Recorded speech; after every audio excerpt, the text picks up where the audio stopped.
Good morning, evening, or afternoon, everybody. It's Kaghoe coming at you with another video. So this video is a little bit of a more fun and hopefully helpful video for those of you that don't know about all these ways. But essentially, I'm going to teach you all the fun ways that you can navigate Azeroth that you simply might not know about, because there are a lot of sort of hidden things, especially with Season of Discovery, that's added some very, very helpful means of transportation, and you can sort of utilize a lot of these in your journey to sort of get to the places you want to go a little bit quicker. But before we get into the video, be sure to like, comment, and subscribe. Everything you guys do helps my channel grow, helps me get discovered, and helps me help as many people as possible, which is the entire point of my channel. So without further ado, let's get into the video. So the very first ways of traveling throughout the world, and these are some of the most basic ways that everyone by now hopefully knows about, are going to be zeppelins and boats, depending whether you're Horde or Alliance. But essentially, there are hubs where there are zeppelins. So here you can go to Gromgal Undercity from Orgrimmar.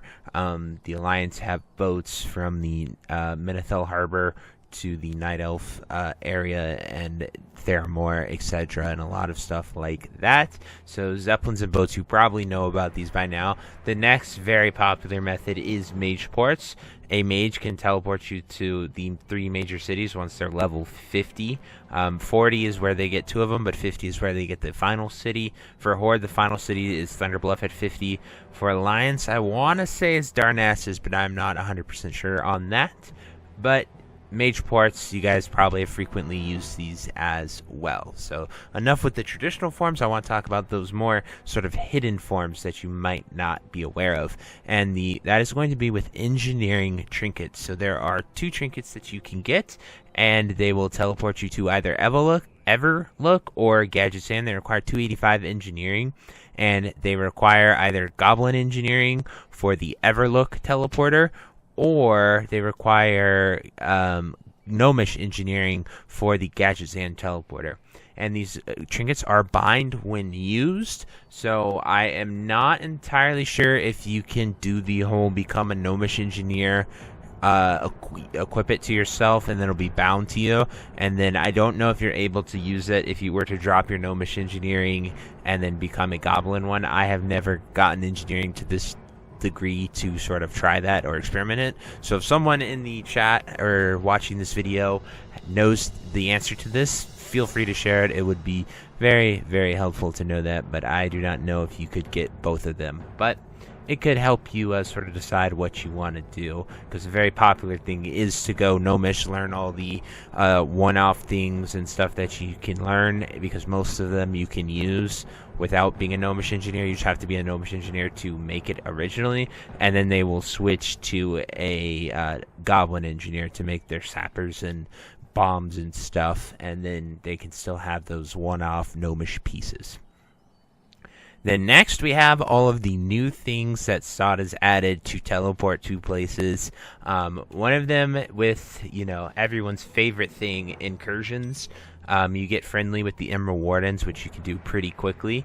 You will then be able to teleport to a targeted friend within an incursion. So if they're in the Ashenvale incursion, Duskwood incursion, Hinterlands incursion, or Fairless incursion, you can just say, hey, invite me, and then you can put this ring on, and then you can teleport to them in that incursion. It has a 1-hour cooldown, but it can be a very, very quick way to get where you need to go. Then this next one is going to be in Booty Bay, so while we load here, I will show you that. But I want to talk about another one, and that is the Whimsical World Warper Trinket from Gnomeregan. So they introduced this trinket in SOD with that, and it has a whole plethora of places that you can teleport to.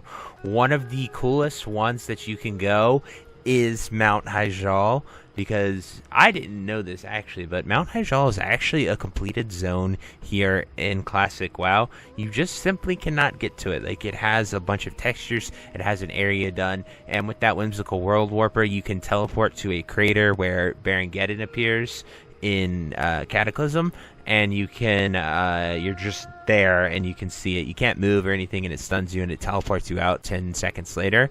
But it's pretty cool that Hyjal is actually a completed zone in there. I did not know that. I wish I got the Whimsical World Warper to just sort of test it every 4 hours and make a video on it, but I was never that lucky. So it would be something, you know, that would be pretty awesome to have. And if you're one of the lucky people that have it, it can teleport you pretty much anywhere in Azeroth. So might not be the best way to navigate, but it is a really fun way to do it.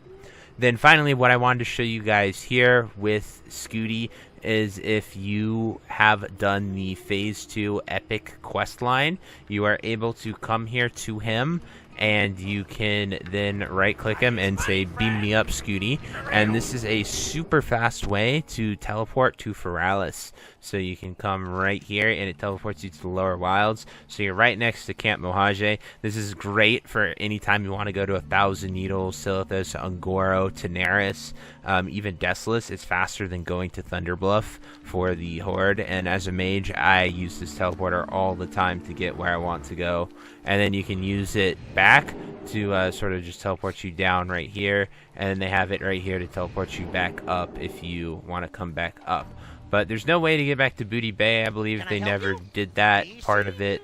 But it is still a really nice way, especially if you're like me and have your hearth set to Booty Bay. You can navigate the world pretty freaking quickly. But these are just a ton of little tips and stuff. One more final one, and this is a mage-only one, is there's a scroll of liminal passage, which lets you teleport to someone who is in a rested area.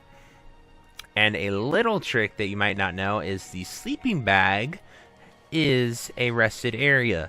So if you have a friend who carries their sleeping bag on them, as a mage, you can use a scroll of liminal passage to teleport to anyone doing this. So because I am sleeping in the sleeping bag, I become a rested area. So if a mage wanted to invite me to their group and then use a scroll of liminal passage to me, they very well could. It's a super, super niche thing, and only mages can use the scrolls, but it has helped me navigate the world pretty freaking quickly, because essentially as long as your friend has a sleeping bag, you can teleport to them every 3 hours. So it's really, really helpful if anyone, you know, is out there in a pickle or at like a raid and needs a summon. You can just use those scrolls. So something pretty cool to, you know, be an honorable mention in this video, especially for you mage players like me out there. But anyway, guys, that is it for this video. That's pretty much every way that I know how to speed around Azeroth. Obviously, you can be Warlock Summon too. That's in the obvious category,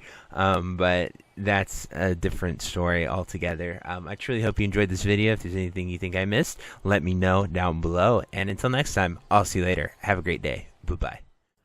If you made it to the end of this video, thank you so much for watching. It truly means a lot to me. If you happen to find anyone that you know would also benefit from watching this video, please share it with them. It helps me out a ton and allows me to keep doing what I love every single day, and that is gaming and sort of helping people any way that I can. So finally, thank you so much, and I hope you have a fantastic day. Goodbye.